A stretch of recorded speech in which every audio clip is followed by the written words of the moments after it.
Are you working on tiny problems while ignoring the big ones? That's like dusting the deck chairs on the Titanic. And here is how it might be holding you back. I'm Brian Ford. Welcome to Self-Improvement Daily. I thought this was a really powerful example of a mistake that so many people are making. Life isn't perfect. We each have our own problems that pop up as frustrations, inconveniences, threats, and dissatisfaction.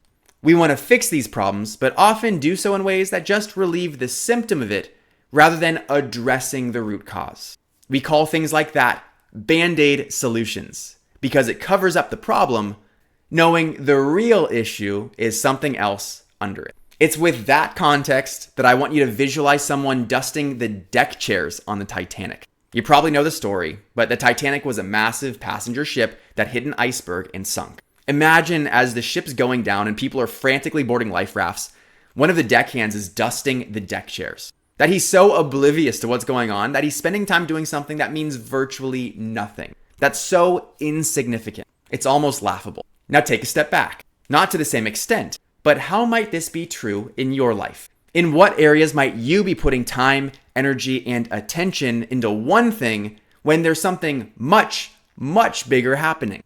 It's scary to think about what we're neglecting because we're so busy doing something else. To try to gain insight into this, I want you to consider two angles. First, what are the things that occupy most of your time right now? Sure, they might be problems to solve, but are they truly mission-critical problems? Maybe you're spending half a day tweaking a website and neglecting the real problem that you need to generate income now. Or you're trying to find the perfect diet plan and continuing to eat unhealthy while you do, instead of actually preparing healthy food for the next week. It's important that your actions directly influence your biggest problem, which leads us to the second part. What are the things that are most impacting your well-being right now? These are things that we pretend not to know because they're easier to avoid and more difficult to fix. But the longer those problems go unaddressed, they're only going to get worse. And it'll continue to be a bottleneck in every area of your life because that